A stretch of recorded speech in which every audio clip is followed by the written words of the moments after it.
రాజమండ్రి ప్రసాద్ ఆదిత్యమాల దగ్గర జరిగినటువంటి మెడికల్ విద్యార్థి ఘటన ఏదైతే ఉందో ఇప్పుడు రాష్ట్ర వ్యాప్తంగా కూడా సంచలనంగా మారింది. అంతేకాకుండా రాజమండ్రిలో డాక్టర్ ప్రియాంక ఇప్పుడు కొనవపూరితో తనైతే ప్రాణాలతో కొట్టుమిట్లాడుతున్న నేపథ్యంలోనే అనేక మంది అయితే దీనిపై నిరసనలు అయితే వ్యక్తం చేస్తున్నారు. అలాగే రాజమండ్రి విద్యార్థి సంఘాలు కూడా దీనిపై నిరసన వ్యక్తం చేస్తున్నారు. జిఎస్ఎల్ మెడికల్ ఇన్స్టిట్యూషన్స్ మరియు కిమ్యూ ఇంటర్నేషనల్ యూనివర్సిటీ భాగస్వామ్యంతో ఇండియన్ అలైన్డ్ ఎంబీబీఎస్ కోర్స్ అడ్మిషన్లు అందిస్తోంది నియో చేస్తూ అలాగే కాంగ్రెస్ పార్టీ పార్లమెంట్ ఇన్ఛార్జ్ ఎవరైతే ఉన్నారో అలా విశ్వేశ్వరరావు గారు కూడా దీనిపై భారీగా ర్యాలీలు కూడా పాల్గొన్నారు. సార్ చెప్పండి, ఈ జరిగిన ఘటన ఎలా చూడాలి? విద్యార్థి సంఘాలను నిరసన తెలియజేస్తున్నారు ఏమండి? మొన్న 3వ తారీఖు సాయంత్రం ప్రియాంక అనే అమ్మాయి పీజీ చదువుతుంది మెడిసిన్. సినిమా హాల్లో ప్రసాద్ ఆదిత్య మాల్ నుంచి సినిమా చూసి వస్తుంటే ఇద్దరు వ్యక్తులు బాగా డ్రంక్ అండ్ డ్రైవ్ స్టేజ్లో వచ్చి ఆ అమ్మాయిని గుద్దేటు, ఆ అమ్మాయి కింద పడిపోయినా సరే వాళ్ళ అమ్మాయి నుంచి కారు ఎక్కించుకెళ్ళిపోవడం చాలా దారుణమైనటువంటి సంఘటన. అది కావాలని ఇంటెన్షనల్గానే చేశారన్నట్టుగా అనిపిస్తుంది.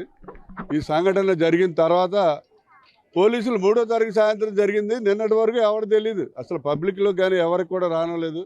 మేము మీడియా దృష్టికి ఈ సంఘటన తీసుకెళ్ళి స్వతంత్ర హాస్పిటల్కి వెళ్ళి చూసి వచ్చిన తర్వాత మీడియా దృష్టికి తీసుకొస్తే అప్పుడు పోలీస్ ఎస్పీ గారు రియాక్ట్ అయ్యి, ఎస్పీ గారు మరి మేము కేసు పెడుతున్నాం అలాగే అలా అని చెప్పి వాళ్ళని అరెస్ట్ చేసి స్టేషన్ బెయిల్ ఇచ్చి పంపించేయడం జరుగుతుంది. దీని వెనకాల పెద్ద కుట్ర ఉందని చెప్పి మేము భావిస్తున్నాం. మరి చంద్రబాబు నాయుడు గారు చెప్తారు, ఇది రాష్ట్రంలో ఏ ఆడపిల్లకి అన్యాయం జరిగినా సరే ఊరుకొని తోలు తెస్తాం, తాట తెస్తాం. ఏం తీశారు తాట? అలాగే పవన్ కళ్యాణ్ గారు ఊగిపోతాడు, ఆడపిల్లకి అన్యాయం జరిగితే పేకలు తీసేస్తాం, అది చేస్తాం. ఏం తీశారు? అసలు ఏం జరుగుతుంది? అసలు ఈ రాజమండ్రి నగరాన్ని తీసుకున్నట్లయితే చాలా దారుణంగా ఉంది. రాజమండ్రిలో ప్రతి బ్రాందీ షాప్ దగ్గర పక్కన బార్లు పెట్టేసారు. అసలు బ్రాందీ షాపులకు పర్మిషన్ ఇచ్చారా, మీరు బార్లకు ఇచ్చారా? రాజమండ్రిలో ఉన్న బ్రాందీ షాపులు అన్ని బ్రాందీ షాపుల పక్కన కూడా బార్లు ఉన్నాయి. ఆ బార్లో తాగేసిన వాడు మందు డ్రంక్ అండ్ డ్రైవ్ స్టేజ్లోనే వెళ్తాడు ఇంటికి. మేము పట్టుకున్నాం డ్రంక్ అండ్ డ్రైవ్. అసలు డ్రంక్ అండ్ డ్రైవ్కి మీరు అవకాశం ఎందుకు ఇవ్వాలి?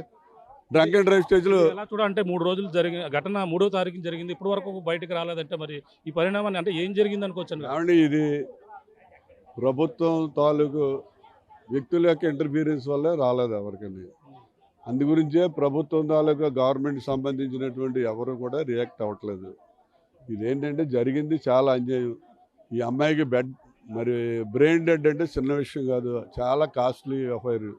ఆ అమ్మాయికి అయిన ఖర్చు అంతా కూడా ప్రభుత్వాలు భరించాలి.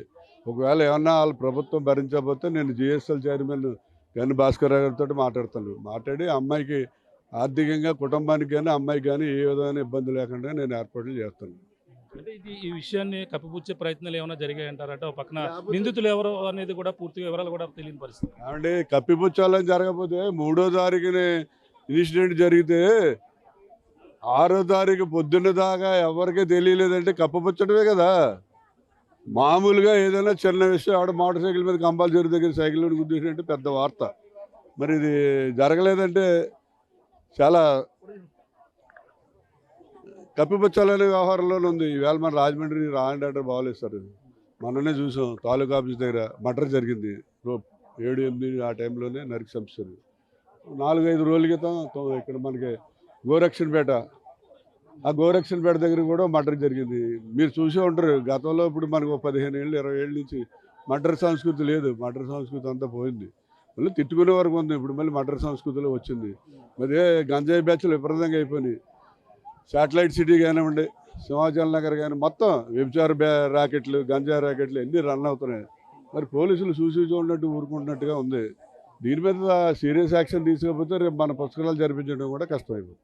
ఇదే పరిస్థితి ఇప్పుడు జరిగినటువంటి ఘటనపై అయితే అందరూ ప్రతి ఒక్కరు కూడా ఈ ఘటనపై కూడా అనేక అనుమానాలు వ్యక్తం చేస్తున్నారు. ఈ ఘటనపై ఈ విధంగా ఇటువంటి ఘటనలు పునరావృతం కాకుండా రాజమండ్రిలో కఠిన చర్యలు తీసుకోవాలి. అనేక ఘటనలు జరుగుతున్నాయి, పక్కన రాబోయే పుస్తకాలు వస్తున్నాయి. ఇటువంటి ఘటనలు పునరావృతం అయితే రాజమహేంద్రవరం ఎవరు కూడా వచ్చే దాఖలాలు అయితే కనపడడం లేదు.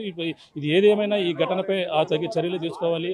అలాగే కుటుంబానికి అండగా ఉండాలంటూ కూడా ఉన్న విద్యార్థులతో పాటు Congress party parliament incharge Visweswararao గారు కూడా దీనిపై మాట్లాడుతున్న పరిస్థితి ప్రధానంగా ఉందని చెప్పాలి. ఇది కూడా తాజా పరిస్థితి. ప్రకాష్ RTV రాజమండ్రి.